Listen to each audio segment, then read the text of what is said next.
La uvea es la capa media del globo ocular y para su estudio la podemos dividir en tres partes: el iris, el cuerpo ciliar y la coroides. A su vez, el cuerpo ciliar lo podemos dividir en dos partes más: la pars plicata del cuerpo ciliar y la pars plana del cuerpo ciliar. Otra forma de dividir la uvea es según la patología que va a expresar después. Y según esta patología podemos dividir la uvea en uvea anterior, uvea intermedia y la uvea posterior. La uvea anterior estaría compuesta por el iris y la pars plicata del cuerpo ciliar. La uvea intermedia estaría compuesta por la pars plana del cuerpo ciliar y la uvea posterior estaría formada por la coroides. La uvea anterior se va a expresar en la uveitis anterior o iridociclitis como patología.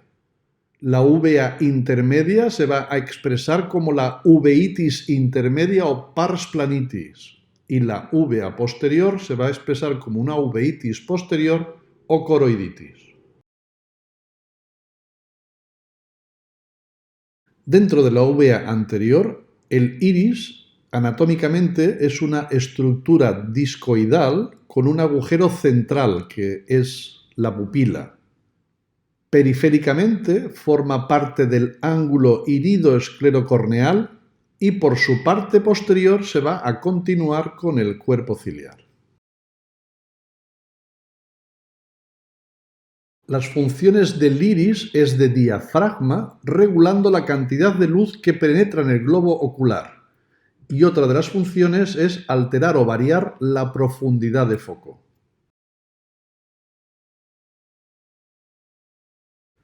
En el iris, histológicamente diferenciamos varias capas. La capa posterior está formada por el epitelio pigmentario iridiano, que es la estructura responsable del color de los ojos.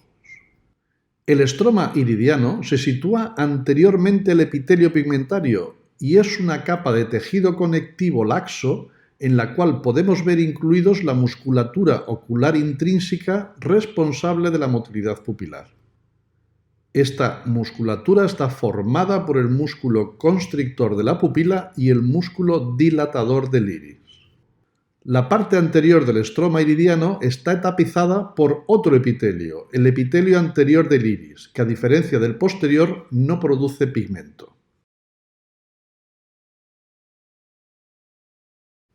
El músculo constrictor de la pupila o esfínter es una estructura circular inervada por el sistema nervioso parasimpático y su contracción produce la miosis.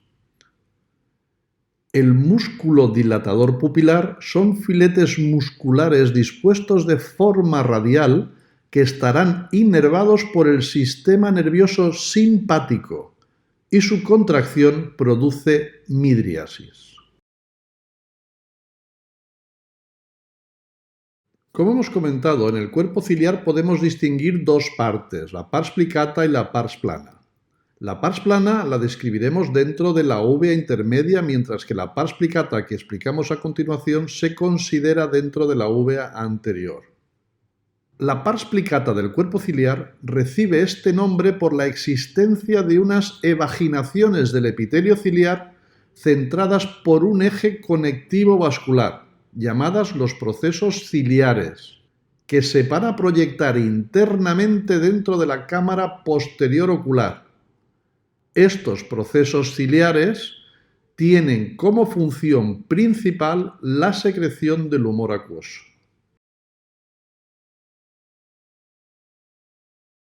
La parte más externa del cuerpo ciliar está constituida por el músculo ciliar, que es el responsable de la acomodación, induciendo un cambio de forma o de curvatura del cristalino. Este músculo tiene una forma circular, abarcando como un anillo los 360 grados del cuerpo ciliar. Su acción se transmite al cristalino a través del ligamento suspensorio del cristalino, también llamado ligamento zonular, zónula de zinc o simplemente zónula. Este es un fino ligamento radial que salta desde los procesos ciliares a la periferia del cristalino. La uvea intermedia está formada por la pars plana del cuerpo ciliar. La pars plana es la continuación posterior del cuerpo ciliar a partir de los procesos ciliares. Se encuentra situada dentro de la cámara vítrea y contribuye a la fabricación de glicosaminoglicanos del vítreo. Por su parte posterior se continúa con la coroides y con la retina, formando a este nivel de unión una estructura festoneada que recibe el nombre de ora serrata.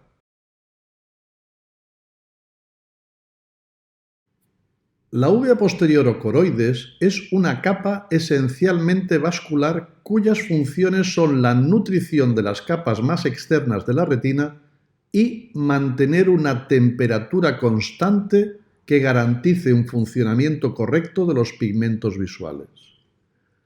Podemos distinguir en ella dos capas bien diferenciadas, la más externa o capa de grandes vasos y la interna o capa coriocapilar.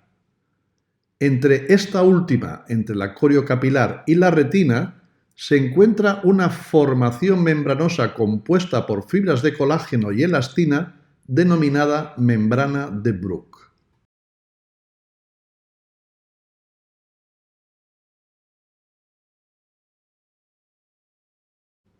En esta fotografía podemos ver las dos circulaciones superpuestas y señalado con las flechas especificamos la circulación retiniana.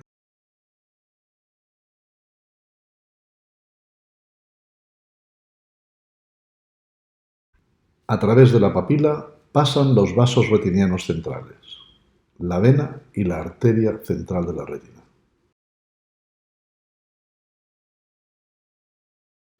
Aquí podéis ver señalada la arcada retiniana temporal superior.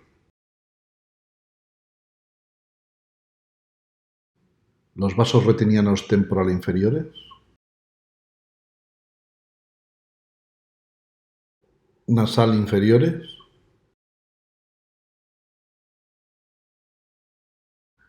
y finalmente la arcada retiniana nasal superior.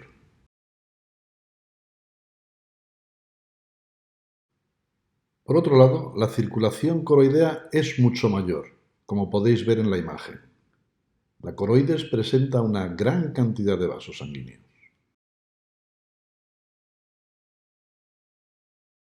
Estos vasos sanguíneos coroideos van a atravesar la esclera por 4 orificios situados en el centro de cada cuadrante. La circulación coroidea se distribuye en forma de espiral, de vórtice, que confluye en estos agujeros esclerales. Debido a esta apariencia en forma de espiral, de vórtice, las venas que salen del globo ocular a través de estos agujeros se llaman venas vorticosas. En esta imagen podemos ver las correspondientes al lado temporal, tanto superior como inferior, señaladas con las flechas.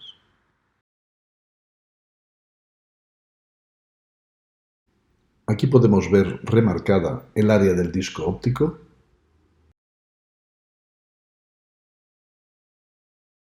y aquí la mácula.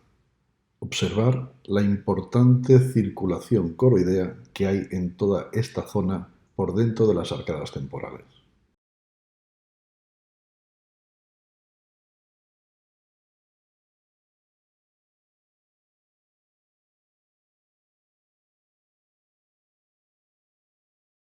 Los nódulos de Lisch fueron descritos por Carl Lisch en 1937. Están situados en la cara anterior del iris y más frecuentemente en su mitad inferior. Son típicos de la neurofibromatosis tipo 1 o enfermedad de von Recklinghausen y se trata de amartomas melanocíticos iridianos que no suelen afectar al estroma iridiano, son superficiales y tienen un color café con leche o marrón. Aparecen a muy corta edad, ya a los 6 años de edad, y más del 70% de los pacientes los presentan a los 10 años. Raramente aparecen en individuos normales y son tan frecuentes en la neurofibromatosis tipo 1 que la presencia de 2 o más nódulos de Lis ya es un criterio diagnóstico de esta enfermedad.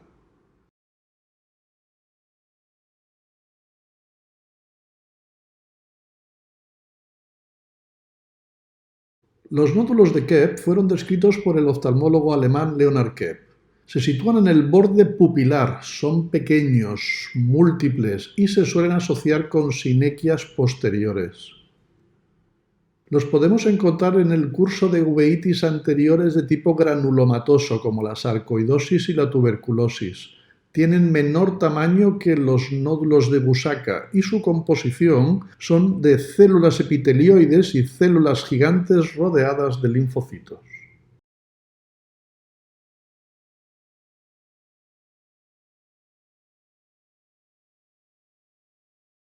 Los nódulos de Busacca son nódulos blanco o amarillentos de tamaño menor que los de Kep. Se encuentran en el estroma iridiano en la media periferia del iris, alejados del borde pupilar. Se trata de granulomas inflamatorios típicos de uveitis anteriores crónicas granulomatosas como la sarcoidosis y la tuberculosis. Se consideran patognomónicos de las uveitis crónicas granulomatosas. Deben recibir el tratamiento etiológico de la uveitis y responden bien a los corticoides. Disculparme que cuando he hablado del tamaño he dicho que los nódulos de Busacca son de menor tamaño que los de Kep cuando he querido decir que en realidad son mayores que los de Kep.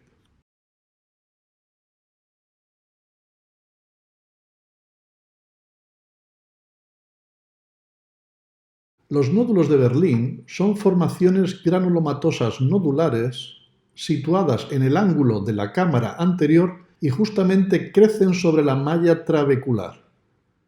Se dan en uveitis granulomatosas de tipo crónico como la sarcoidosis y la tuberculosis, también en la sífilis, y pueden producir una obstrucción anatómica del canal de Schlemm y cursar con un aumento de la presión intraocular.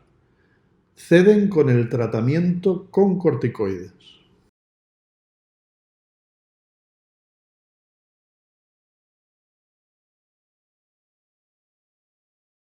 Según su localización, el diagnóstico diferencial de los nódulos de Kep, Busacca y Berlín es el siguiente. Los nódulos de Kep se situarán en el borde pupilar, los nódulos de Busacca en el estroma iridiano y los nódulos de Berlín o nódulos de la malla trabecular en el ángulo irido-esclerocorneal.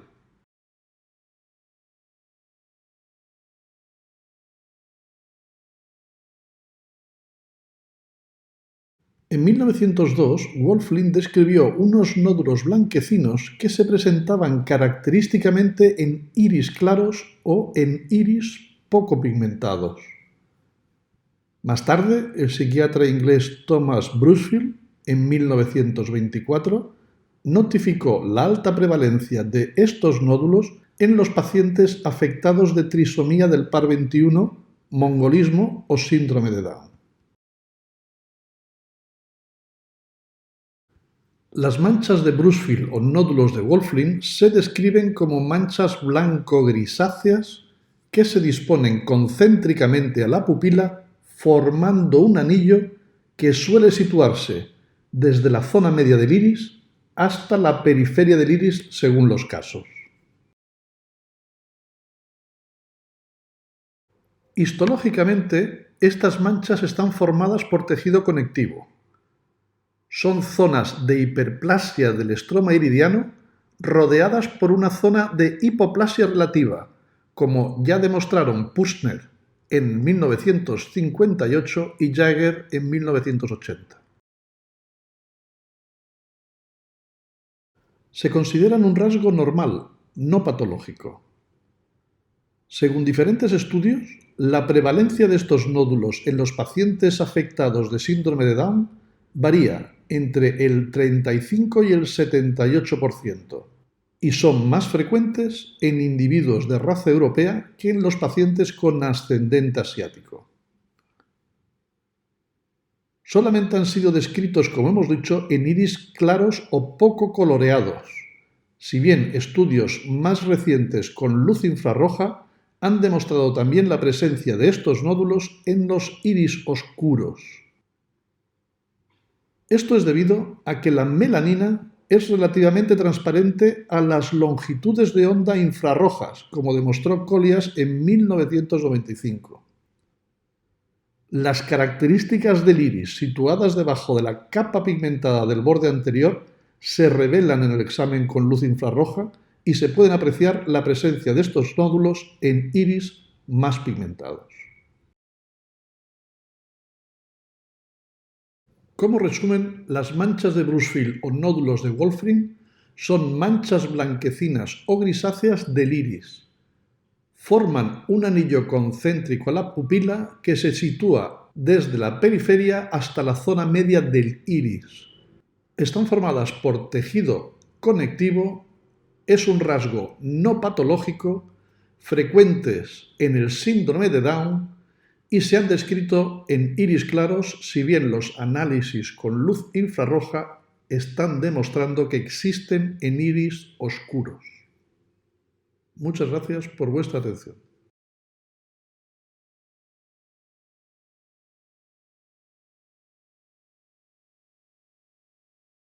Cuando hablamos de granulomas de iris, nos estamos refiriendo más frecuentemente a granulomas inflamatorios de origen infeccioso. Suelen ser de mayor tamaño, solitarios y generalmente pueden tener etiología fúngica, habiéndose descrito casos como el de la fotografía, que es un Aspergillus. El tratamiento es etiológico y plantean un problema de diagnóstico diferencial.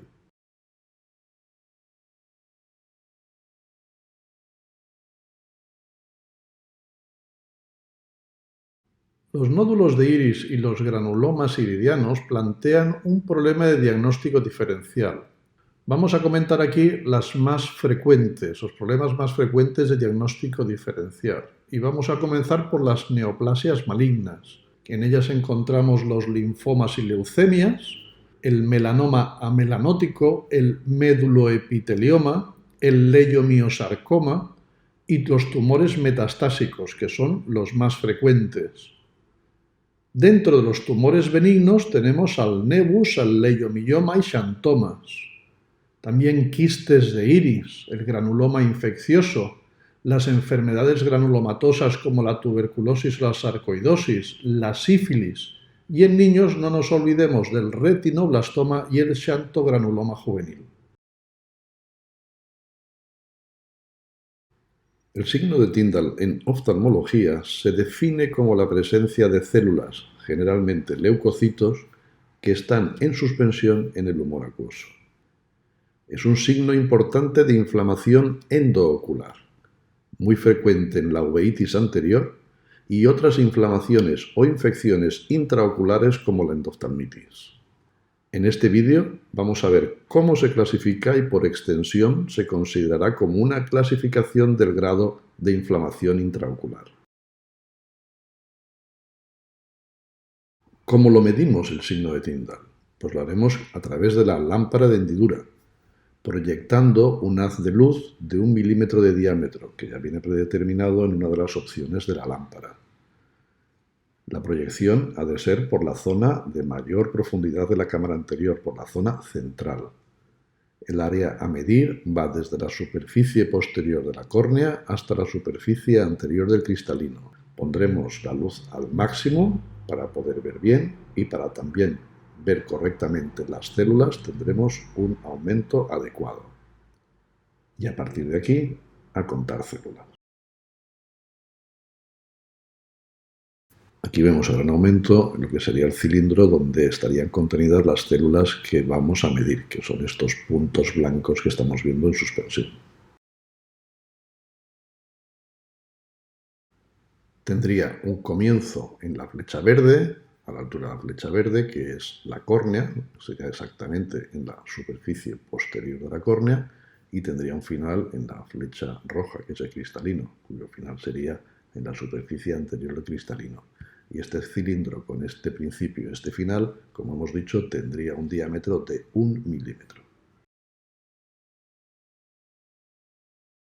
A partir de aquí solo queda contar el número de células que nosotros vemos en suspensión dentro de ese cilindro.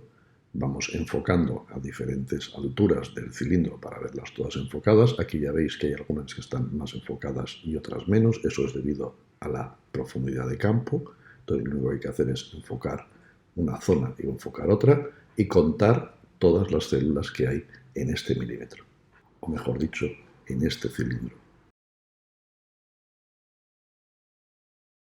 Si hemos contado entre 0 y 5 células en suspensión en este cilindro de 1 milímetro de diámetro, lo reflejaremos en la historia clínica como rastros. A partir de 5 células hasta 10 células que no hayamos contado es una cruz.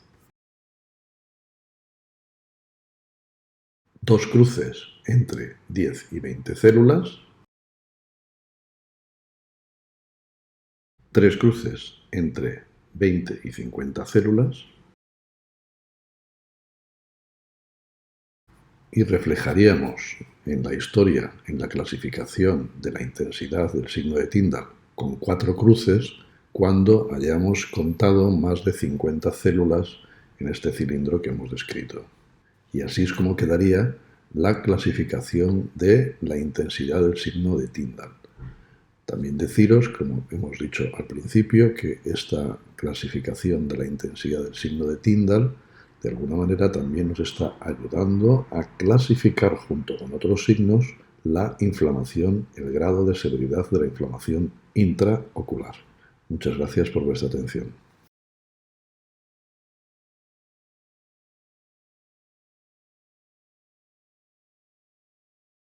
El signo de Flare o flare en oftalmología se define como la presencia de proteínas en suspensión en el humor acuoso. Estas proteínas en suspensión transforman el humor acuoso, en principio absolutamente transparente, en un fluido turbio.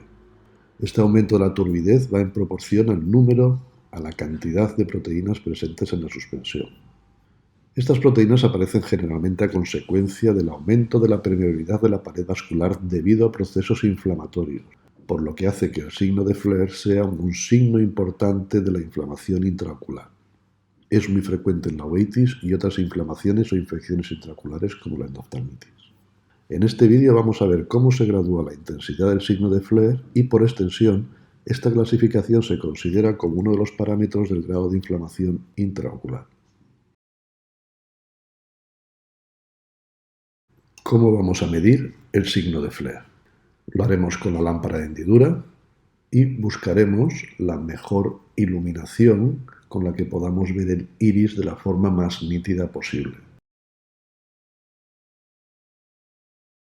Debemos observar el iris de frente, tal como vemos en la fotografía de la derecha, siguiendo el eje óptico. Y mediremos la dificultad que encontremos en ver el iris de forma nítida. Si vemos el iris apenas borroso, lo clasificaremos y lo reflejaremos en la historia clínica como una cruz. Flare de una cruz. Si vemos el iris de forma borrosa, 2 cruces. Cuando encontremos mucha dificultad para ver el iris se ve muy borroso, 3 cruces. Y reflejaremos en la historia clínica un flare de 4 cruces cuando no nos es posible poder ver el iris. Y esta sería la clasificación del signo de Flare. Tenemos que decir que, al ser una clasificación cualitativa, puede existir variabilidad por parte del observador. Sin embargo, es una clasificación útil, ya que nos va a ayudar a establecer el grado de inflamación intraocular y su evolución, su mejoría o empeoramiento a lo largo de todo el proceso inflamatorio. Muchas gracias por vuestra atención. El hipopión es un acúmulo de pus en la parte inferior de la cámara anterior ocular debido a la mayor densidad del pus y al efecto de la gravedad. Este pus presenta un aspecto blanco grisáceo o amarillento y suele tener un nivel plano superior que lo separa del humor acuoso. Está formado por células inflamatorias, mayormente los leucocitos, y proteínas, mayormente por fibrina. Puede ser un hipopión aséptico, de causa inflamatoria, no infecciosa, como en este caso de un paciente con inflamación reactiva postquirúrgica. O puede ser un hipopión séptico, en el cual el pus está producido por una causa infecciosa, como en este caso de un paciente con una infección grave endocular, una endoftalmitis. Entre las causas más frecuentes del hipopión está la queratitis infecciosa y las úlceras corneales, la uveitis anterior, como en el caso de la fotografía, y las endoftalmitis. En los pacientes con hipopión también encontraremos el síndrome de Tyndall y el flare de cámara anterior. De hecho, el hipopión se forma por el depósito de leucocitos y fibrina. En algunos casos, como en el de la fotografía, existe tal cantidad de fibrina que ésta acaba precipitando y formando membranas fibrinoides en la cámara anterior, como vemos en las flechas verdes.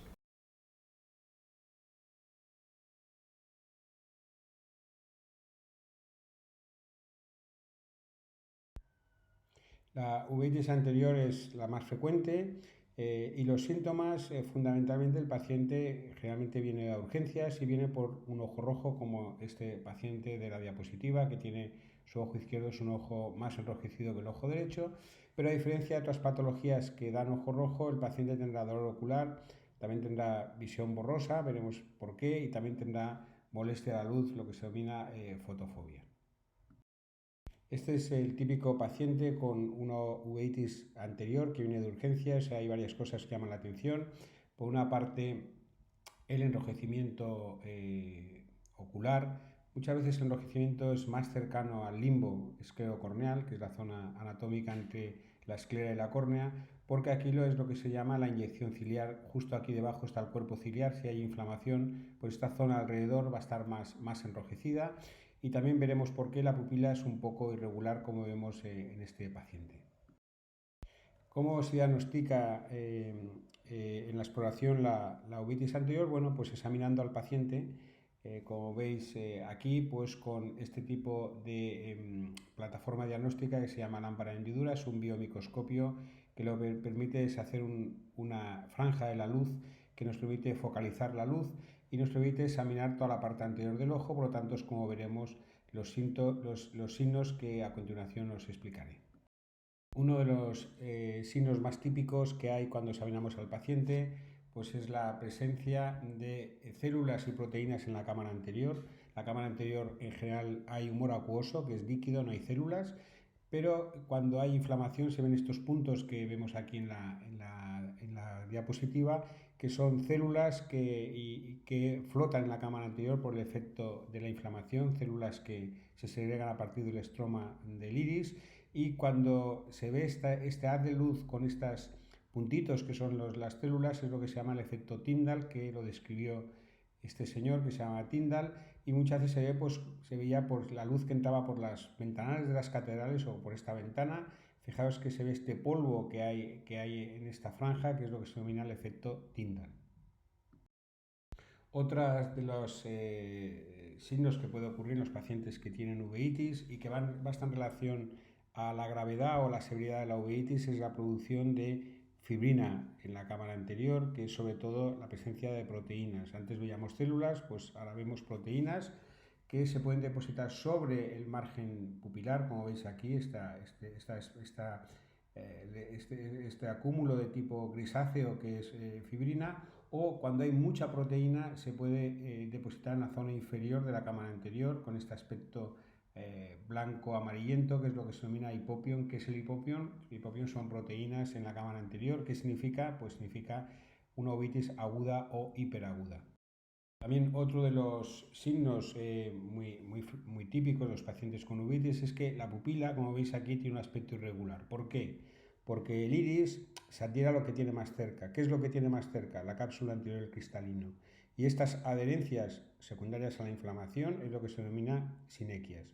¿Qué otro signo también puede aparecer en los pacientes con uveitis? Pues que todo este acúmulo celular que os comentaba con anterioridad, puede haber células gigantes, macrófagos, que se adhieren al endotelio de la córnea y se producen lo que se llaman los precipitados queráticos. ¿Dónde están los precipitados queráticos? En la cámara anterior, pegados o adheridos al endotelio de la córnea. ¿Qué significan estos precipitados?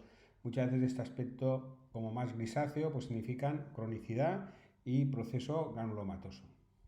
Desde el punto de vista de la evolución y el curso de la uveitis puede ser aguda y crónica. Aguda es cuando dura menos de 6 semanas con el tratamiento adecuado y puede ser un paciente que tenga una uveitis aguda que cure y se produzca un rebrote, por lo tanto sea una uveitis anterior aguda recurrente. Y crónica es cuando dura más de 6 semanas con tratamiento. ¿Qué significa que haya actividad? Que haya células en cámara anterior. Por tanto, las células es lo que marca la inflamación y la persistencia de esa inflamación. Las proteínas se limpian muy pronto con el tratamiento, pero las células pueden permanecer durante más tiempo en la cámara.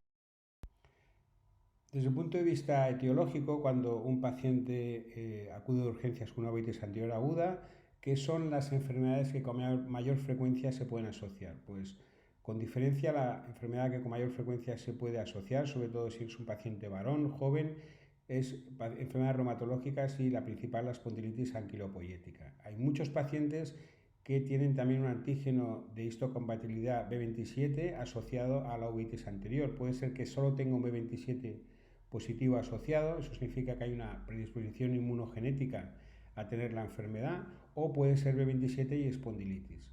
Más raro son la sarcoidosis o la enfermedad inflamatoria intestinal. Es importante que conozcáis que hay pacientes pues, que la uveitis puede ser el primer síntoma de la enfermedad. Y hay ocasiones también que la uveitis anterior se debe a una infección. Generalmente las más frecuentes las producidas por virus del herpes, tanto virus del herpes simple como virus de varicela zoster, de los cuales es bastante típico que se ve lo que veis aquí en la imagen esta con lámpara hendidura, que hay una atrofia del estroma del iris. ¿Cómo se diagnostican estos pacientes? Extrayendo humor acuoso y haciendo una técnica de reacción en cadena de la polimerasa para ver si hay DNA del virus en la cámara anterior, que es lo que nos servirá de diagnóstico. Con respecto a las uveitis anteriores crónicas, las que duran más de 6 semanas con tratamiento, la más frecuente, sobre todo en edad pediátrica, es la que se asocia a una enfermedad reumatológica que se llama artritis crónica juvenil, que se da típicamente en niñas y que se produce en formas pauciarticulares. Como veis aquí, pues lo que es llamativo es que se inflaman las rodillas tienen líquido sinovial aumentado por inflamación y muchos de estos pacientes tienen anticuerpos antinucleares positivos. Esta uveitis, fijaros que lo que llama la atención es que el ojo no está rojo y por lo tanto lo que hay es estos depósitos blancos que están en la córnea, que esto se llama queratopatía en banda, y es muy típico que hay poca inflamación y mucho daño estructural. Los pacientes tienen con mucha frecuencia catarata y otras complicaciones y por lo tanto es muy importante reconocer esta entidad de forma rápida. ¿Cuál es el tratamiento de la uveitis anterior? Pues fundamentalmente no se requiere tratamiento sistémico, eso es lo más importante, salvo en casos muy seleccionados. La mayoría de pacientes se tratan con corticoides tópicos y midriáticos, que son fármacos que dilatan la pupila para que no se produzcan lo que antes os comentaba de las sinequias. ¿Durante cuánto tiempo hay que hacer ese tratamiento? Mientras haya células en la cámara anterior. Lo normal es que en una semana a 10 días pues el paciente con uveitis anterior esté curado. Solo habría que hacer tratamiento sistémico en los pacientes con artritis crónica, las niñas con formas pauciarticulares y cuadros infecciosos en los cuales dependiendo del germen que haya producido la infección. Las uveitis anteriores generalmente evolucionan bien y es un cuadro con muy buen pronóstico visual, pero hay algunos pacientes que pueden tener complicaciones derivadas de la cronicidad y los efectos secundarios de los corticoides tópicos.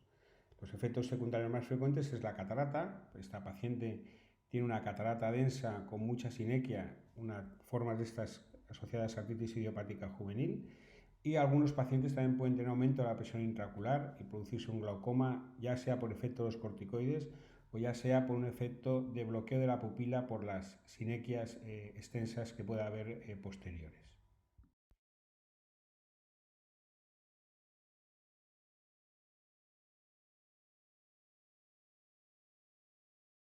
El segundo grupo anatómico de pacientes serían los pacientes que tienen uveitis intermedia.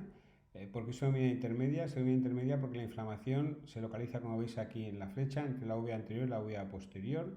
Es una inflamación que fundamentalmente afecta al vítreo y que se localiza en una zona que está situada entre el cuerpo ciliar, que sería esta zona más anterior, y la parte más posterior, que se llama la ora serrata, que es la parte más periférica de la retina. Esta zona se llama pars plana, y esta zona de la pars plana, que es lo que está aquí situado en este diagrama en blanco, es lo que se suele afectar y se suele inflamar en este tipo de uveitis. La forma de inflamación más frecuentemente asociada a la uveitis intermedia es la pars planitis. Es una forma de uveitis anterior más típica de la edad pediátrica, en los cuales se producen acúmulo de células en el vítreo, que son como estas bolas que veis aquí, que estas bolas por la gravedad caen a la zona inferior y en esa zona inferior se produce una proliferación y se produce esta imagen que se ve aquí como banco de nieve, que esta zona de banco de nieve es más típica en la zona inferior de la pars plana por el efecto de la gravedad. Generalmente las pars planitis no se asocian a ninguna enfermedad sistémica, pero en mujeres jóvenes que tienen parestesias hay que descartar la posible asociación de una esclerosis múltiple. Aquí veis típicos ejemplos de pars planitis, en los cuales uveitis intermedia, en los cuales veis que estas imágenes más blancas de aquí, que desenfocan el fondo de ojo cuando hacemos la fotografía, son acúmulos celulares que son estas células de snowball que luego se van a depositar en la zona inferior. Aquí también este otro ejemplo. Es evidente que estos depósitos dentro del vítreo lo que van a hacer que el paciente vea cosas que flotan, que es muy típico de esta enfermedad. El tratamiento de las pars planitis generalmente son dos grandes líneas. Una sería tratamiento local mediante infiltración debajo de la conjuntiva de corticoides que pueden colocarse debajo de la conjuntiva, como veis aquí en la fotografía de arriba, que es este depósito amarillento, que es un corticoide de POT, o incluso colocar el corticoide dentro del ojo mediante este implante de esametasona. ¿Por qué se dan corticoides locales? Pues principalmente porque la enfermedad no se asocia a enfermedad sistémica, muchas veces afecta a un ojo y muchas veces son niños, con lo cual hay que evitar los tratamientos con corticoides. Y si hay mala respuesta, pues lo que se puede asociar es tratamiento quirúrgico mediante vitrectomía, que extraes el vítreo, que es donde está la inflamación, y por lo tanto muchos casos pueden curarse así.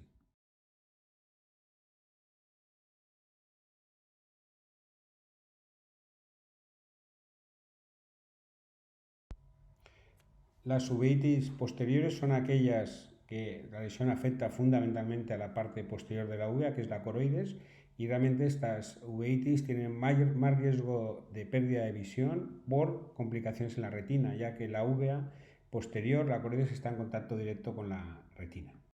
Las causas infecciosas son las más frecuentes y también dentro de ellas, aquí está en rojo, con diferencia la más frecuente es la toxoplasmosis. También pueden producirse cuadros de sífilis, tuberculosis o cuadros virales. Como explicaba al principio de la clase, en muchos pacientes la primera manifestación de la infección puede ser el ojo, por lo tanto el papel del oftalmólogo en estos casos es clave. La toxoplasmosis está producida por una infección por un parásito intracelular que es el Toxoplasma gondii. Hay un tercio de la población mundial que está infectada por el parásito, casi 500 millones de personas en el mundo, y es la forma más frecuente de uveitis posterior en pacientes inmunocompetentes.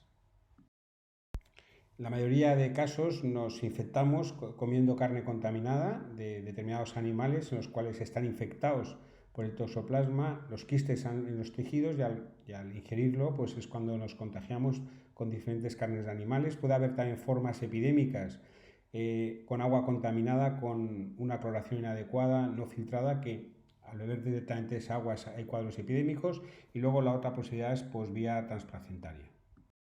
Aquí tenéis el ciclo del toxoplasma, el reservorio, el animal que es el reservorio del toxoplasma es el gato, y los humanos nos contagiamos fundamentalmente al comer carne de animales que se han contagiado generalmente pues, por haber comido generalmente zonas donde hay quistes que generalmente liberadas por las heces de los gatos, en los cuales pues, los animales se contagian. y nosotros nos contagiamos al tomar carne de animal que está contagiado por toxoplasma, también a veces vegetales, también que es otra posibilidad por los riegos que hay con aguas realmente contaminadas, y también la infección puede transmitirse por vía transplacentaria. Hay una forma en la cual los quistes están inactivos dentro de las células, que es lo que se llama, aquí tenéis en la diapositiva de arriba, el bradizoito, y también puede ser que los quistes en un momento determinado se liberan, rompen las células y se produce una invasión a los tejidos, y es lo que se llama la fase de taquizoito, que es lo que produce la lesión. Esta es una lesión típica de toxoplasma en el cual se ve el vítreo turbio por la inflamación, se ve una lesión blanca, como veis aquí, que es la lesión de retinocoroides por toxoplasma, por necrosis, es aquello que os comentaba de los taquizoitos, y al lado generalmente hay una cicatriz, que es una lesión previa que tiene el paciente, y eso apoya muchas veces el tema de que los pacientes fundamentalmente lo que tienen es una reactivación de una infección anterior. Típicamente son pacientes, como antes comentaba, inmunocompetentes, suelen ser reactivaciones de infecciones anteriores, o sea, no es muy frecuente que sea una prima infección por toxoplasma, y en algunos pacientes pueden ser formas congénitas de la infección, o sea, cuando la madre se infecta por toxoplasma durante el embarazo. Típicamente, dado que son reactivaciones, los pacientes tienen este perfil serológico, tienen una IgM negativa y una IgG positiva. La serología siempre es de gran ayuda con el aspecto clínico de la lesión. El tratamiento de la infección, hay que tener el concepto de que no hay ningún fármaco que sea quisticida, por lo tanto la infección puede recurrir. El pronóstico visual va a estar en función de la localización, y el fármaco que más se utiliza es el Setrin, porque otros fármacos, la tolerancia del tratamiento es mucho menor. ¿Cuánto tiempo hay que dar al tratamiento? Pues aproximadamente unas mínimo de 6 a 8 semanas en función de la cicatrización de la lesión. La otra infección que hay que tener en cuenta hoy en día es la LUES. La LUES hoy en día es frecuente en pacientes VIH y en pacientes homosexuales. Típicamente los pacientes tienen un secundarismo luético, por lo tanto hay que hacer una punción lumbar cuando sea una lesión típica. La serología es clave, ante cualquier duda hay que pedir una serología luética. El tratamiento es penicilina, por lo tanto es muy importante diagnosticarlo porque el paciente se va a curar. Se ve una lesión de retinocoroides necrotizante, como veis aquí, blanca, sin cicatriz, que esto es muy diferente del toxoplasma, y sobre todo los factores de riesgo van a ser de mucha utilidad, y la serología para LUES. Las uvitis asociadas a enfermedades sistémicas de base inmune suelen ser bilaterales, suelen ser crónicas, y a veces cursan a brotes y pueden producir secuelas visuales graves, y generalmente requieren tratamiento por las complicaciones que pueden producirse pues, con corticoides, inmunomoduladores o fármacos biológicos. Hay un número determinado de pacientes con afectación sistémica que se puede producir afectación ocular con inflamación de la uvea.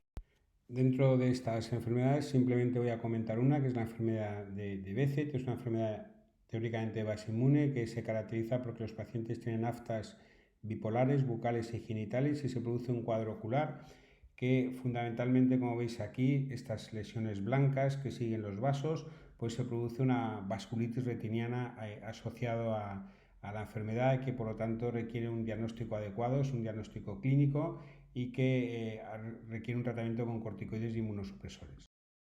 Es muy importante clasificar las uveitis. El estudio sistémico tiene que estar dirigido a partir de la clínica. Las uveitis anteriores, las más frecuentes, buen pronóstico, tratamiento tópico. Las uveitis posteriores y vasculitis requieren un tratamiento sistémico. Y hay un grupo de enfermedades que están mediadas por la inmunidad y otro grupo que tendrían una causa infecciosa. En este vídeo vamos a hablar del signo del faro en la niebla. Este es un signo característico en la retinocoroiditis por toxoplasma. El signo del faro en la niebla se define como focos blancos de retinitis toxoplásmica con inflamación vítrea supraadyacente. La imagen nos recuerda a la luz de un faro en la niebla.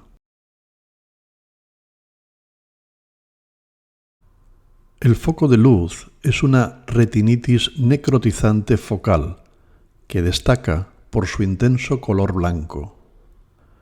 En este caso clínico, aparecen 3 lesiones de retinocoroiditis toxoplásmica, aunque la lesión inferior izquierda es la que presenta un mayor brillo. Se aprecia una vitritis generalizada, pero en esta zona podemos ver una mayor inflamación vítrea, una vitritis moderada. Y en esta otra zona vemos una inflamación vítrea severa.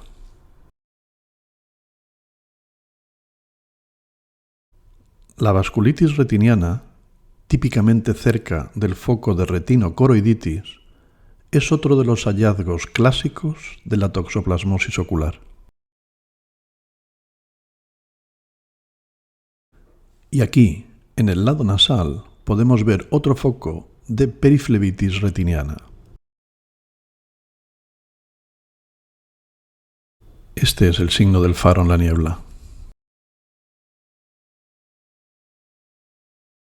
Muchas gracias por vuestra atención.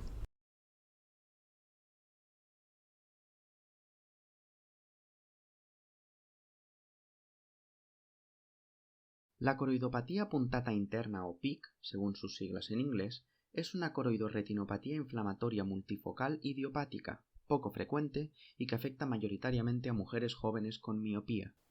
Esta se engloba dentro de los white dot syndromes, ya que en la oftalmoscopia se pueden ver lesiones bilaterales amarillo-blanquecinas, limitadas al polo posterior y afectando al epitelio pigmentario de la retina y a la coroides interna. Cabe destacar que en la PIC no hay afectación de la cámara anterior ni inflamación del vítreo.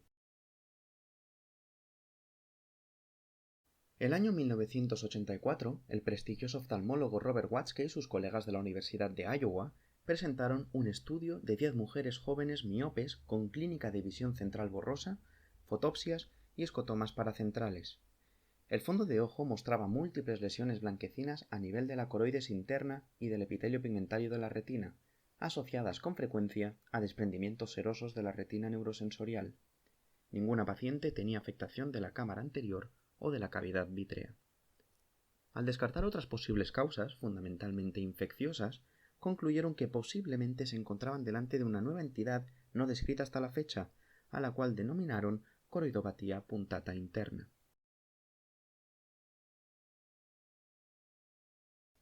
Como se ha dicho anteriormente, se trata de una enfermedad poco frecuente y heterogénea, tanto en forma de presentación como en severidad, por lo que su incidencia es difícil de estimar. Es por ello que los datos epidemiológicos de la enfermedad son limitados y difícilmente interpretables. Por un lado, un estudio de la Universidad de Iowa estimó que la incidencia de PIC en esta ciudad estaba alrededor de 0,4 casos nuevos por millón de habitantes por año.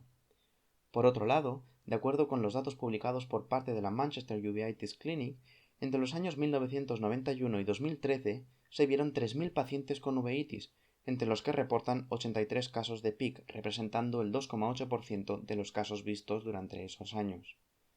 Es por ello que, según estos datos y teniendo en cuenta la población de Manchester, se estimó que la incidencia anual era de 1,6 casos cada millón de habitantes. No obstante, dicha incidencia podría estar sobreestimada, ya que al ser una enfermedad poco frecuente y de difícil manejo, es muy probable que entre estos 83 casos se encontrasen pacientes provenientes de fuera de Manchester derivados a dicha clínica de referencia. Por lo que a la demografía se refiere, las personas afectadas de PIC son mayoritariamente mujeres jóvenes y miopes. Destaca un cuestionario hecho por Gerstenblith et al. A la PIC Society para evaluar la demografía de la población afecta. Un total de 77 personas contestaron al cuestionario, los datos del cual se recogen en la tabla siguiente. Es decir, vemos que la enfermedad afecta de manera predominante a mujeres caucásicas jóvenes con miopía.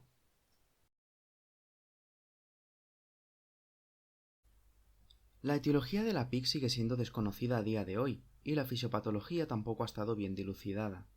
Al igual que otras condiciones que se incluyen en los white dot syndromes, se cree que la enfermedad se daría en individuos con cierta susceptibilidad genética, en los cuales un factor ambiental, como por ejemplo una infección, desencadenaría una reacción autoinmune contra antígenos de la retina y de la coroides interna. Algunos estudios aportan datos que sustentarían la hipótesis de la susceptibilidad genética en dichos pacientes y la base autoinmune de la enfermedad. Existen series publicadas de pacientes con PIC en los que el 26% tenía historia familiar de enfermedad autoinmune y entre un 3 y un 13% antecedentes a nivel personal de autoinmunidad.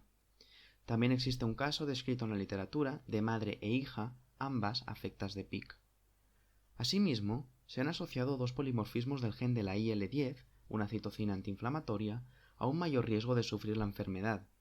IL-10-HT-SNP2A conlleva una menor producción de IL-10, mientras que IL-10-HT-SNP5T tiene un significado incierto, pero también se ha asociado con un mayor riesgo.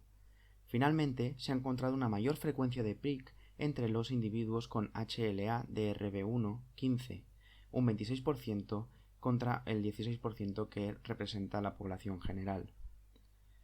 Los estudios anatomopatológicos son limitados, ya que en el tejido se encuentra muchas veces extirpado por la neovascularización coroidea, o CNV según sus siglas en inglés, que tiene lugar en la enfermedad. No obstante, los pocos análisis disponibles que hay apoyan la teoría de la patogenia autoinmune de la enfermedad. Olsen et al. Describieron en 1996 que la CNV en la PIC se desarrollaría siguiendo 5 fases. En una primera fase, se daría una lesión inflamatoria focal en la membrana de Bruch. Seguidamente, se produciría una neovascularización precoz a través de una rotura de dicha membrana hacia el espacio subretiniano. Seguidamente, se daría una coalescencia de los focos de neovascularización, formando lo que se conoce como membrana de neovascularización coroidea. Finalmente, se daría una fibrosis subretiniana con contracción del tejido y acabaría quedando una placa fibrótica cicatricial con pérdida del epitelio pigmentario de la retina y los fotorreceptores.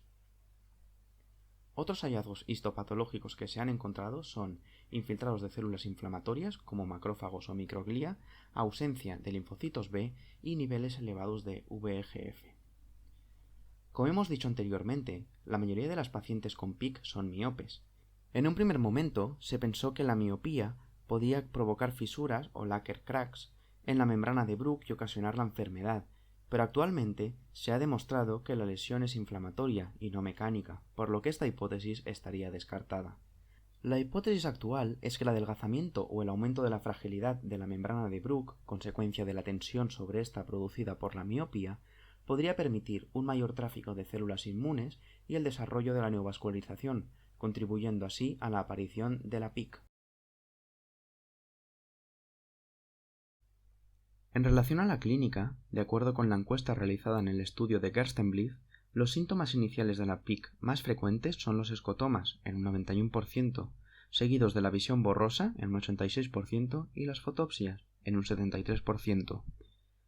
La agudeza visual en el momento del diagnóstico suele ser normal en los pacientes con PIC. No obstante, en función de la localización de las lesiones, la agudeza puede variar, siendo peor en aquellos pacientes que presenten lesiones localizadas cerca de la fóvea o en caso de presentar desprendimiento de retina neurosensorial secundario a las lesiones activas de la mácula. De la misma forma, la severidad de los síntomas también puede ser variable en función de las lesiones. En relación a los signos, en el fondo de ojo de los pacientes que presentan PIC se observan lesiones pequeñas, entre 100 y 300 micras, bien definidas, de color gris amarillentas, que, generalmente, se localizan en el polo posterior y se distribuyen de forma aleatoria. Estas lesiones inflamatorias se producen en el epitelio pigmentario de la retina externa, y la coroides interna, no observándose lesiones inflamatorias en otras regiones oculares. En ocasiones, estas lesiones pueden ir asociadas a un desprendimiento de retina neurosensorial. La siguiente fase es probablemente la más crítica para el pronóstico visual a largo plazo. En algunos casos, las lesiones inflamatorias de la PIC tienden a resolverse en unas semanas. Este sería el mejor escenario de todos, con la desaparición de las lesiones y la recuperación completa de la sintomatología visual. No obstante, en general, las lesiones suelen causar cambios estructurales que serán detectados con pruebas de imagen multimodales como la OCT de alta resolución o la autofluorescencia, incluso después de una resolución clínicamente completa. Otro escenario común sería el desarrollo de cicatrices atróficas corioretinianas en los sitios en que, previamente, se había producido la inflamación. Con el paso del tiempo, estas cicatrices cada vez estarán mejor delimitadas y pueden presentar pigmentación. Incluso sin ninguna inflamación en curso, se ha visto que las cicatrices suelen aumentar de tamaño, dando lugar a un empeoramiento de los síntomas con el tiempo, llegando a tener un gran impacto en la agudeza visual si acaban afectando a la fóvea. Finalmente, hay que tener en cuenta que en los pacientes con PIC se pueden producir principalmente dos complicaciones que presentarán un impacto significativo en su visión: la neovascularización coroidea y la fibrosis subretiniana, siendo la primera la que presenta un peor pronóstico visual. El porcentaje de pacientes con PIC que acaba desarrollando las membranas neovasculares coroideas es variable en función de la serie, apareciendo aproximadamente entre el 22 y el 69% de los pacientes.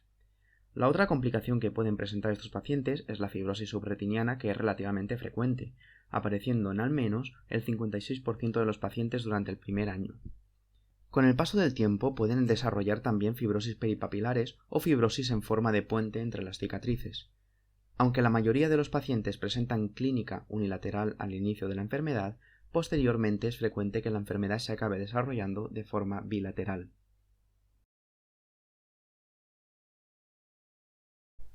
Es importante realizar un buen diagnóstico diferencial en los pacientes que presentan la sintomatología explicada, junto con los hallazgos en el fondo de ojo, para poder establecer así un diagnóstico correcto.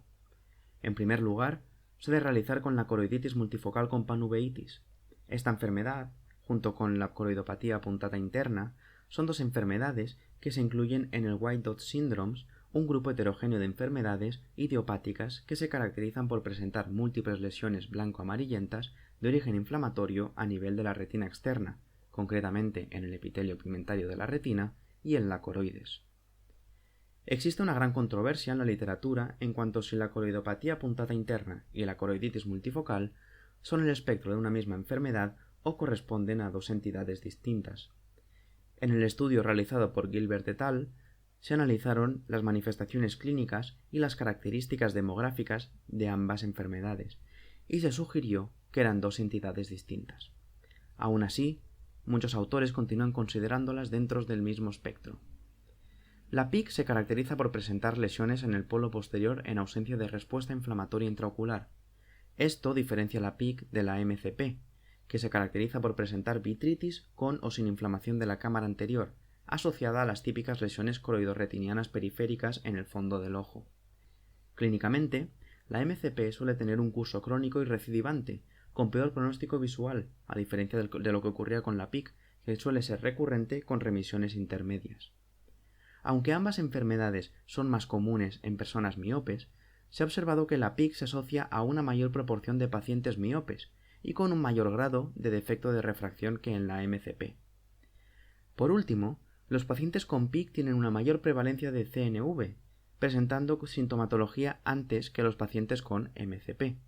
Estos, a su vez, pueden presentar otras complicaciones como edema macular, membrana epirretiniana y neuropatía óptica que no suelen observarse en los pacientes con PIC.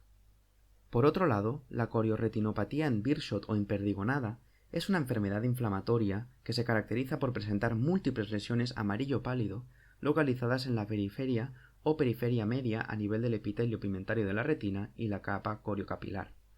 A diferencia de la PIC, el BCR se asocia con vitritis, periflebitis retiniana, fuga vascular, edema del disco óptico, edema macular y está fuertemente asociada con el HLA-A29. Además, los pacientes con BCR presentan más frecuentemente diferentes grados de pérdida y dolor visual. Otro diagnóstico diferencial que nos tenemos que plantear es con el síndrome de la fibrosis subretiniana progresiva y uveitis. Este afecta también predominantemente a mujeres jóvenes miopes y se manifiesta inicialmente con múltiples lesiones pequeñas blanco-amarillentas en el epitelio pigmentario de la retina y coroides en el polo posterior. Se localizan en la periferia media y progresivamente van coalesciendo las lesiones hasta formar grandes áreas de fibrosis subretiniana. Esta enfermedad presenta un pronóstico visual significativamente peor que la PIC. El síndrome de la histoplasmosis se caracteriza por presentar la tríada de cicatrices atróficas coroideas en la mácula y periferia media, atrofia peripapilar y membranas neovasculares coroideas en ausencia de inflamación vítrea y de la cámara anterior.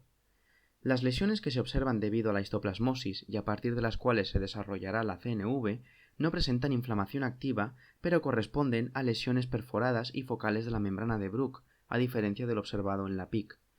POHS se observa principalmente en el subcentro de Estados Unidos, donde Histoplasma capsulatum es endémico. Además, se ha descrito asociación con HLA-B7 y HLA-DR2. La epiteliopatía pigmentaria placoide posterior multifocal aguda es una enfermedad retinocoroidal inflamatoria que se caracteriza por presentar pérdida de visión aguda y múltiples lesiones blanco-amarillentas planas a nivel del epitelio pigmentario de la retina y capa coriocapilar. En función de la localización de estas lesiones, los pacientes presentarán pérdida de visión central o paracentral. Las lesiones observadas en esta enfermedad son más grandes que las observadas en la PIC, con hipofluorescencia en las primeras fases de la angiografía fluoresceínica e hiperfluorescencia en las fases más tardías. Esta enfermedad se ha asociado a diversas enfermedades como la infección viral sistémica, los trastornos cerebrales transitorios, la vasculitis cerebral o la nefritis, entre otras. La coroidopatía serpingosa es una corioretinopatía inflamatoria que se caracteriza por lesiones gris-amarillentas que en algunas ocasiones evolucionan a áreas geográficas de atrofia corioretinianas en ambos ojos. Generalmente, las lesiones se producen en la región peripapilar y posteriormente se diseminan siguiendo un patrón helicoidal a lo largo de las arcadas vasculares mayores hacia la mácula y la retina medioperiférica. Estas lesiones son mucho más grandes que las observadas en la PIC. Las recurrencias son comunes y se manifiestan como extensiones gris-amarillentas a nivel del epitelio pigmentario de la retina y la capa coriocapilar, contiguas o como satélites a áreas de atrofia coroidoretinianas previas. En aproximadamente un tercio de los pacientes presentan células inflamatorias en el vítreo. En las zonas previamente afectadas se puede observar atrofia coroidoretiniana y cambios pigmentarios. La alteración visual en los pacientes con esta enfermedad puede ser debido a las lesiones retinianas que afectan directamente la mácula central o secundarias al desarrollo de CNV como resultado de la ruptura del complejo membrana de Bruch epitelio pigmentario de la retina. Finalmente, el síndrome de múltiples puntos blancos evanescentes es una enfermedad inflamatoria intraocular idiopática y autolimitada que presenta pequeñas lesiones gris-amarillentas a nivel de los fotorreceptores de la retina o del epitelio pigmentario de la retina. Además, estos pacientes presentan disminución de la agudeza visual, células en la cámara anterior, células en el humor vítreo y defecto pupilar aferente, entre otros. Esta enfermedad se caracteriza por presentar una recuperación total, rápida y espontánea de la función visual. La angiografía fluoresceínica permite diferenciar este síndrome de PIC, presentando áreas de hiperfluorescencia iniciales con marcaje tardío del epitelio pigmentario de la retina y el área peripapilar.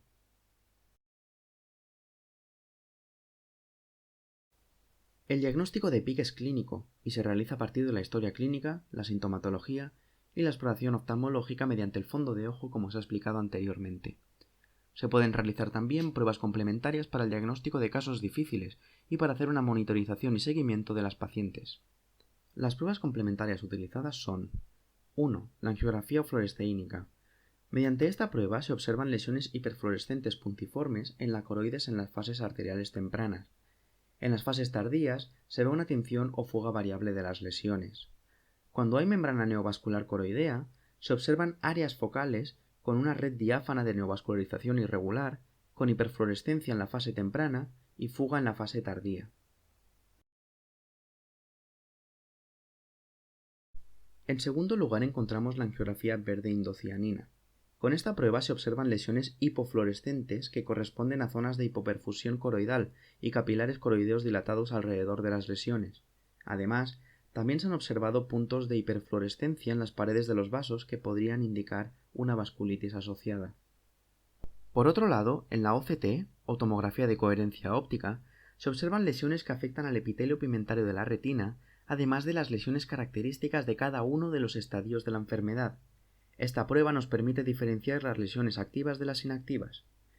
En las lesiones activas se puede observar elevación del epitelio pigmentario de la retina que fluctúa según la actividad, señales hiperreflectivas por debajo del epitelio pigmentario de la retina, engrosamiento homogéneo coroideo y también puede haber afectación de la retina externa.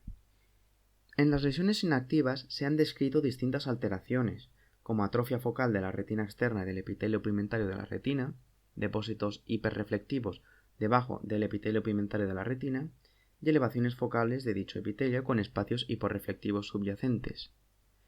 En resumen, la OCT constituye una técnica útil para realizar la monitorización de los pacientes y observar los cambios de la enfermedad a lo largo del tiempo. A continuación encontramos la angio-OCT. Esta técnica puede ser útil para diferenciar entre las lesiones inflamatorias y CNV y permite hacer una angiografía sin el uso de contraste.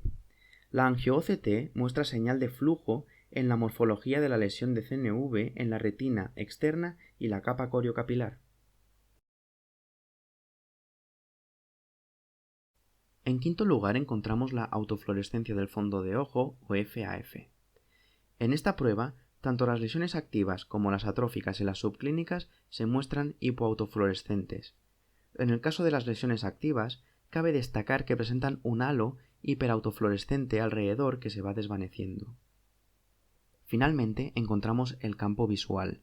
Esta prueba es útil para poder tener una representación de la afectación visual de las pacientes que, normalmente, presentan un aumento del tamaño del punto ciego y escotomas centrales y paracentrales.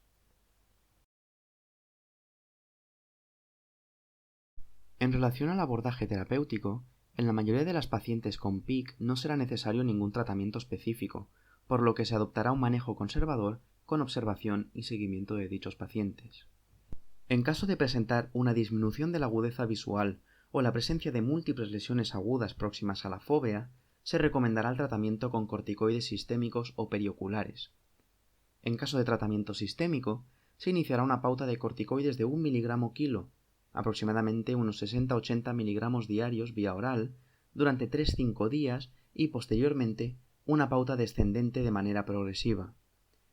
Por lo que a los corticoides perioculares se refiere, encontramos varias opciones: inyección intravítrea de 4 mg de triamcinolona, implante intravítreo de 0,35 mg o 0,7 mg de dexametasona y implante intravítreo de 0,59 mg de acetónido de fluocinolona. Por otro lado, en caso de presentar lesiones persistentes o recurrentes, se iniciará tratamiento inmunosupresor. Este se puede hacer con inyecciones sistémicas de micofenolato de mofetil, sirolimus o interferones alfa o beta. Finalmente, en caso de presentar neovascularización coroidea, será necesario iniciar un tratamiento antiangiogénico, ya que si no, ésta progresará inevitablemente. Este se puede realizar con inyecciones intravítreas de anti-VEGF, como bevacizumab o ranibizumab, los cuales han mostrado buenos resultados en varios estudios en los seguimientos posteriores a 4 años. Otra opción, en los casos de presentar CNV, sería el tratamiento con láser o con terapia fotodinámica. No obstante, con el desarrollo y los buenos resultados de la terapia intravítrea con anti-VEGF, cada vez su uso es más limitado.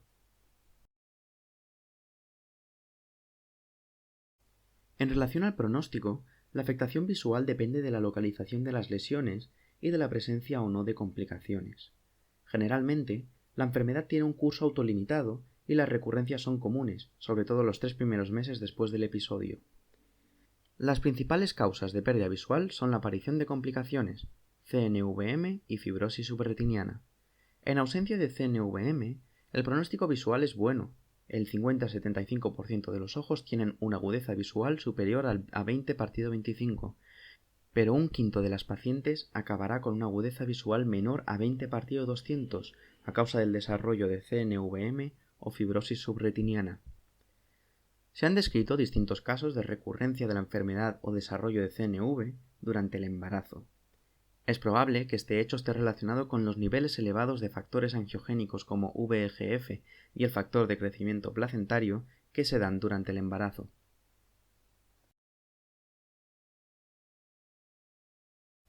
En esta diapositiva se pueden ver los puntos claves de la coroidopatía puntata interna.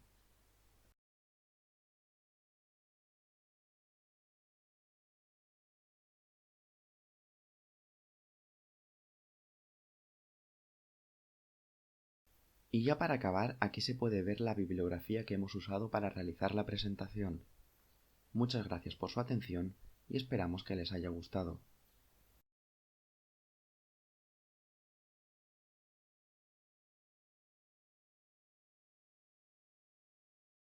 Dentro de los tumores intraoculares, el melanoma ocupa un lugar predominante por su frecuencia y su gravedad. En cuanto a su frecuencia, ocupa el primer lugar en el conjunto de los tumores intraoculares. En cuanto a su gravedad, tenemos que resaltar las graves repercusiones que sobre la función visual puede ocasionar tanto la propia neoplasia como los tratamientos necesarios, pudiendo producir frecuentemente la pérdida de visión en el ojo afectado y, en el caso de expansión extraocular, mediante extensión por continuidad o metástasis, puede entrañar grave riesgo vital. La afectación intraocular se localiza en cualquiera de las tres estructuras pertenecientes a la uvea: iris, cuerpo ciliar o coroides, y su diagnóstico en muchas ocasiones puede ya ser sospechado por el médico general ante una pérdida de visión o por defectos en el campo visual del paciente. Incluso ya desde la misma atención primaria se puede confirmar la sospecha tras la visualización de una masa iridiana o tras la exploración de fondo de ojo donde se puede apreciar una masa intraocular. El melanoma ocular es un tumor maligno constituido por melanocitos atípicos. La localización más frecuente en el ojo es la uvea. Solo un 2% de los melanomas se ubican en la conjuntiva. Dentro de la uvea, el 81% de los casos se presenta en la coroides. En el cuerpo ciliar aparece en el 18%, mientras que el iris es la localización menos frecuente con el 1% de los casos.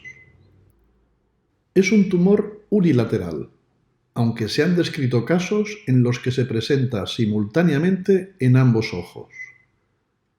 También se han descrito formas familiares que hacen suponer la posible herencia de la enfermedad.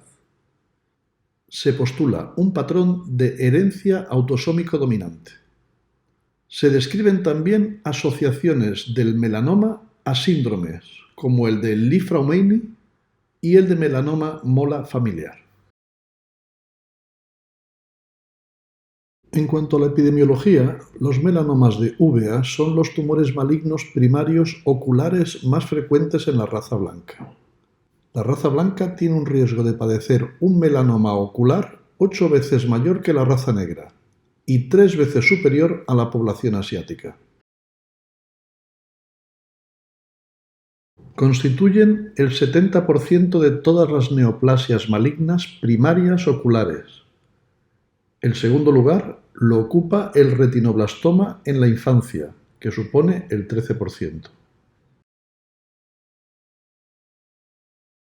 Presenta una incidencia de 0,7 por cada 100.000 habitantes. Esta se ve aumentada con la edad, siendo el pico máximo entre la sexta y séptima década de la vida, sin diferencias significativas entre ambos sexos. Ocasionalmente se han descrito también melanomas uveales en individuos jóvenes con edad inferior a 20 años.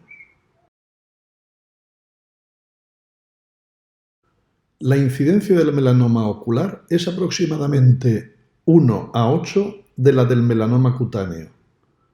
El aumento de la incidencia de los melanomas cutáneos que ha sucedido en los últimos años no se ha observado en los melanomas oculares.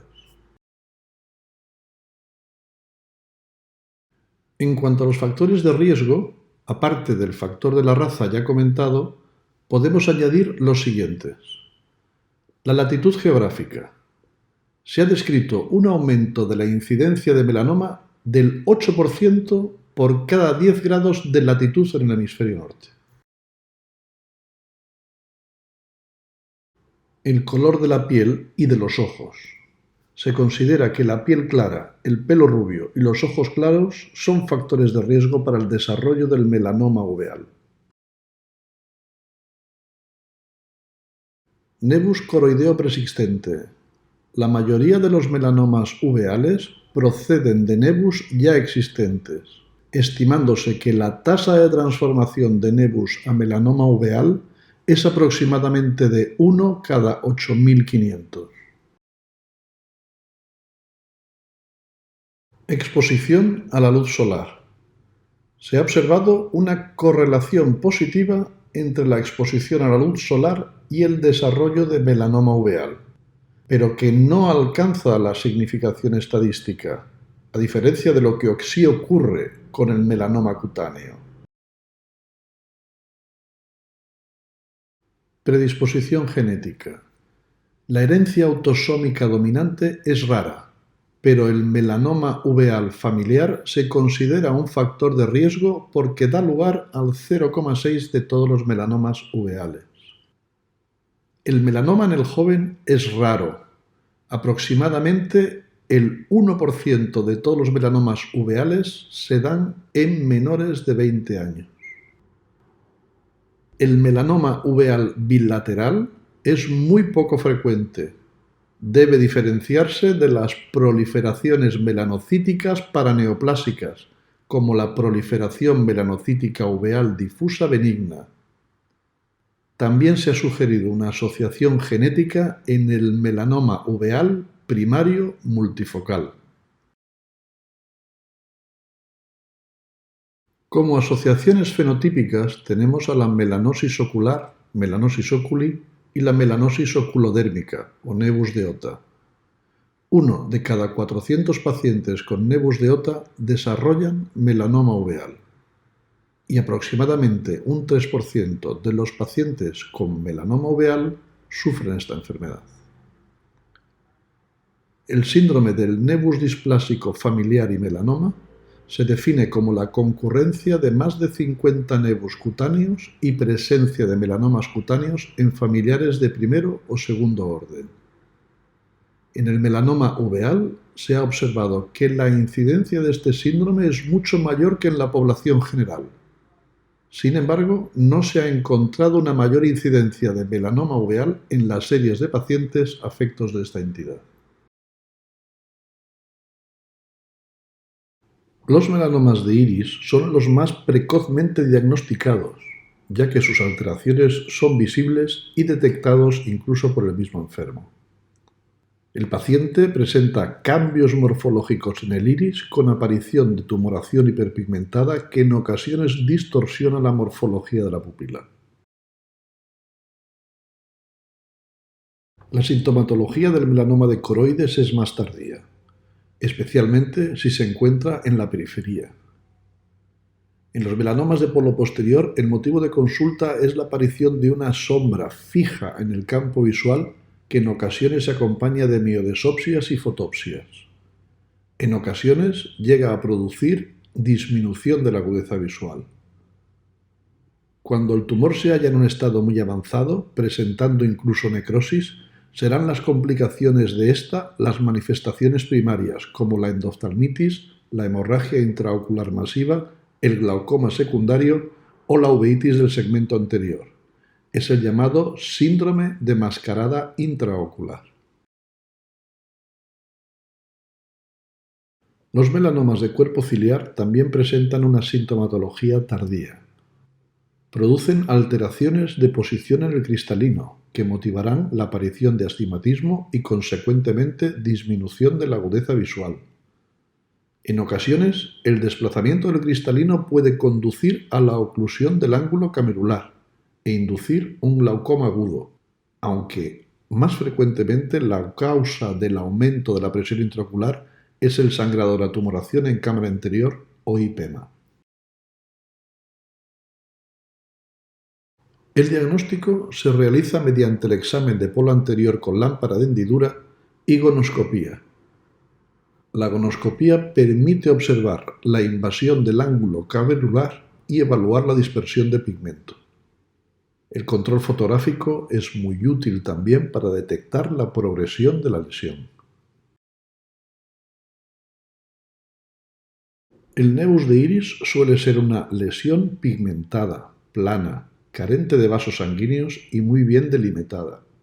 Su diámetro mayor no suele superar los 4 milímetros.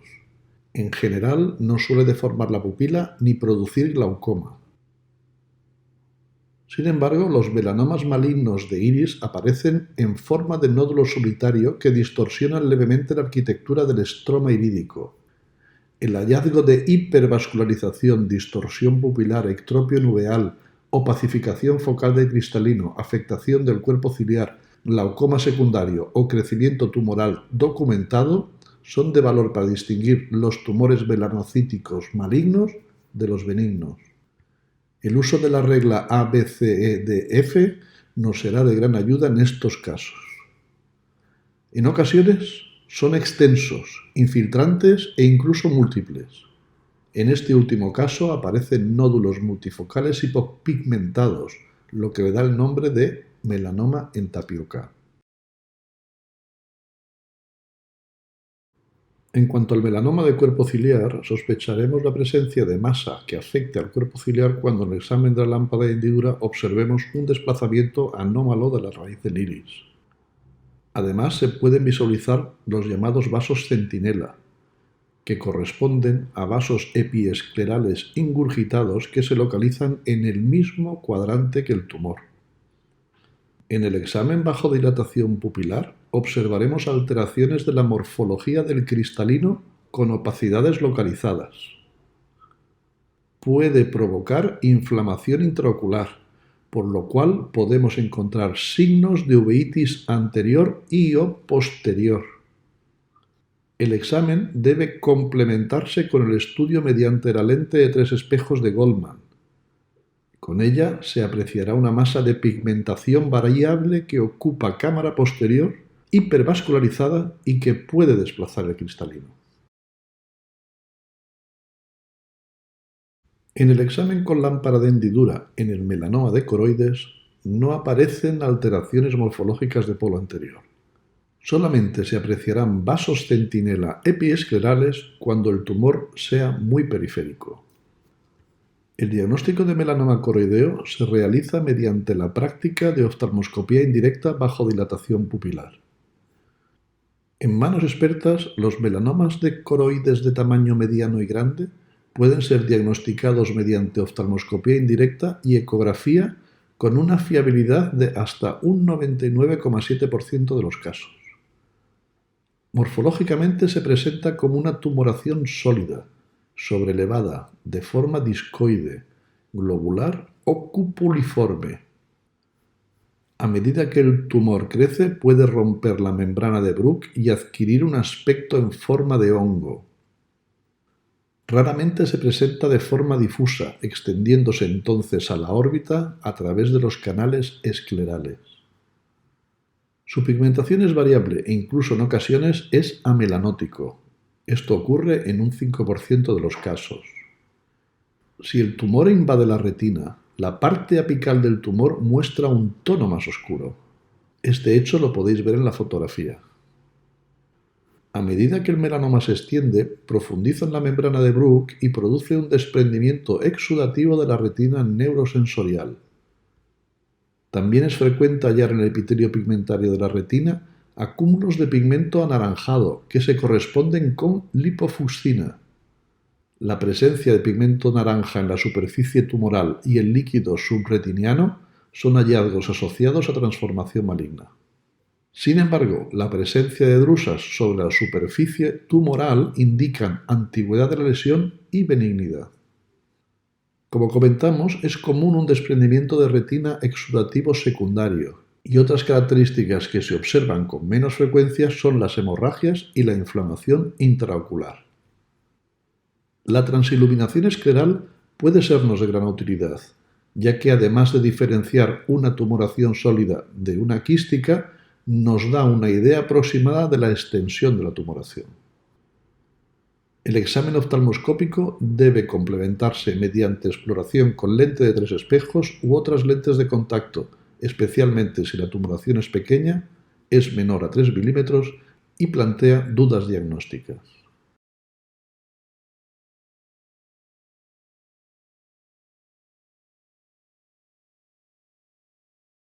Fue en el año 2013 cuando Shields y colaboradores desarrollaron la guía ABCDF. Estas siglas corresponden a la inicial en inglés de cada factor de riesgo de progresión que ahora vamos a conocer. La A es el primer factor de riesgo y es la inicial de age, edad. El factor de riesgo es tener una edad superior a los 40 años. La B se corresponde a la inicial de blood, sangre, y el factor de riesgo sería la aparición de un hipema o sangrado en la cámara anterior.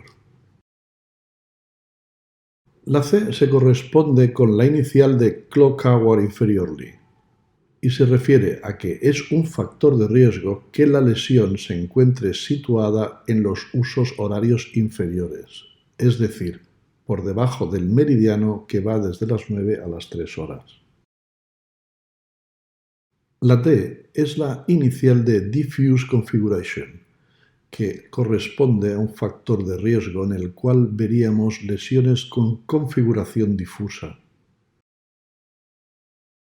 La E se corresponde con la inicial de ectropion y el factor de riesgo se refiere a la presencia de ectropion uveal pupilar. La F es la inicial de Feathery margin y el factor de riesgo asociado sería la presencia de bordes desflecados en la lesión.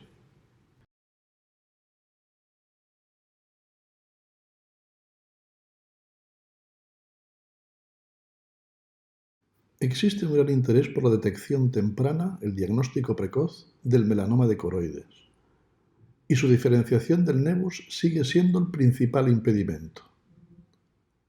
El nevo coroideo y el melanoma coroideo de pequeño tamaño pueden mostrar varias características superpuestas, incluido el tamaño del tumor, el color, la ubicación y los cambios relacionados en el fondo de ojo, como son la presencia de líquido de fluido subretiniano y el pigmento naranja. El desafío es identificar el único melanoma de pequeño tamaño entre los miles de nevos coroideos. Miles porque se ha estimado que el 6% de la población blanca alberga un nevus de coroides y que 1 de cada 8.000 de estos nevus se transforma en melanoma. Es por esto el interés de la creación de una guía que valore los factores de riesgo de progresión del nevus de coroides al melanoma de coroides. Esta guía que aquí presentamos es una de las más completas y fue desarrollada por Shields y colaboradores. Las iniciales de cada factor de riesgo forman un acrónimo que se recuerda fácilmente con una regla mnemotécnica en inglés, que es la siguiente: to find a small ocular melanoma using helpful hints daily. La traducción en español sería para encontrar un pequeño ocular melanoma usando útiles consejos diariamente. A continuación vamos a analizar cada uno de estos factores de riesgo que contiene la guía. El primer factor de riesgo, con la letra T, que corresponde a thickness, espesor o grosor de la lesión. El estudio de Shields encontró, a través del análisis multivariable, que un grosor del tumor superior a 2 milímetros es un factor estadísticamente significativo que predice la progresión de la lesión. Aparte, otros estudios han relacionado el grosor con la probabilidad de desarrollar metástasis del melanoma a los 10 años. Por ejemplo, en grosores menores de 3 milímetros, la probabilidad de que se desarrolle una metástasis de melanoma a los 10 años es del 10%. En lesiones entre 3 y 8 milímetros, del 23%. Y en tumores con grosores mayores de 8 milímetros, la probabilidad del desarrollo de metástasis pasa a ser del 52%. Por lo tanto, todo aquel nevus de coroides con un espesor mayor de 2 milímetros es un nevus de riesgo de progresión a melanoma. El segundo factor de riesgo corresponde a la letra F, del inglés fluid. Es la presencia de fluido subretiniano, este sería el factor de riesgo, la presencia de desprendimiento seroso de la retina. Este desprendimiento seroso lo podremos encontrar adyacente a la masa. También lo podemos encontrar inferior al tumor. Como podéis ver en la fotografía de la derecha, hay un melanoma coroideo e inferior al tumor veis un desprendimiento seroso de la retina. Como digo, podemos encontrarlos adyacente a la masa, inferior al tumor, o podemos incluso encontrar el desprendimiento seroso de la retina a distancia. Generalmente es natural en los cuadrantes inferiores. La presencia de fluido subretiniano en un nevus es un factor de riesgo. El siguiente factor de riesgo, con la letra S, síntomas. La presencia de síntomas en un nevus coroideo es un factor de riesgo. ¿Y cuáles son los síntomas? Los síntomas son fotopsias, miodesopsias, visión borrosa o presencia de escotomas. El siguiente, con la letra O, corresponde a orange pigment. El factor de riesgo es la presencia de pigmento naranja. En los melanomas es frecuente hallar pigmento anaranjado en la superficie del tumor. Este pigmento corresponde a cúmulos de lipofuscina situados sobre el epitelio pigmentario de la retina. El siguiente es con la letra M, de margin, y se refiere al margen tumoral dentro de los 3 milímetros del disco óptico. Esto sería el factor de riesgo, que el borde posterior del tumor se encontrase a una distancia menor de los 3 milímetros del borde del disco óptico. Diferentes estudios relacionan que el borde posterior del nervus se encuentra a menos de 3 milímetros de distancia del borde de la papila con un aumento del riesgo de progresión de la enfermedad y con la posibilidad de desarrollo de metástasis, sobre todo en aquellos tumores que hacen contacto con el borde papilar. El siguiente factor de riesgo es con las letras UH de Ultrasonographic Hollowness. El factor de riesgo es la presencia de vacío ultrasonográfico tras la lesión.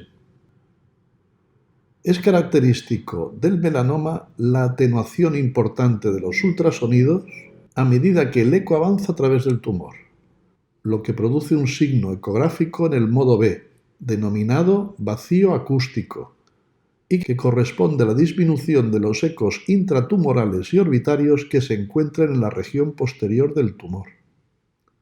En el estudio de Shields, en 408 nevus con vacío acústico posterior del tumor, el 25% mostró progreso de la enfermedad, mientras que este porcentaje de progreso de la enfermedad baja a solo un 4% en los nevus sin vacío acústico posterior. El siguiente, con la letra H, corresponde a halo, y el factor de riesgo es la ausencia de halo. El halo es una banda circular de despigmentación que rodea un nevus coroideo pigmentado, tal como podéis ver en la fotografía de la derecha. En el nevus cutáneo, el halo se ha descrito microscópicamente como un infiltrado linfohistiocitario con ausencia o disminución del pigmento melánico. El fenómeno de halo puede ser encontrado en nevus displásicos y ocasionalmente en el melanoma. Sugiere estabilidad del nevus, y en el estudio hubo una progresión del 7% en 2.395 nevus sin halo, mientras que la progresión disminuye al 2% en aquellos nevus que sí presentan halo. El último factor de riesgo es con la letra D, drusen. La ausencia de drusas es un factor de riesgo de progresión a melanoma de coroides. Es la ausencia de drusas el factor de riesgo. La presencia de drusas en la superficie del nevus se asocia a un potencial de crecimiento bajo y refleja cronicidad del nevus. En la foto de la derecha podéis ver un nevus de coroides con abundantes drusas en su superficie. Aquí tenemos todos los factores de riesgo y tenemos que tener en cuenta que la presencia de 3 de estos factores de riesgo aumenta en un 50% la posibilidad de progresión de la lesión a melanoma.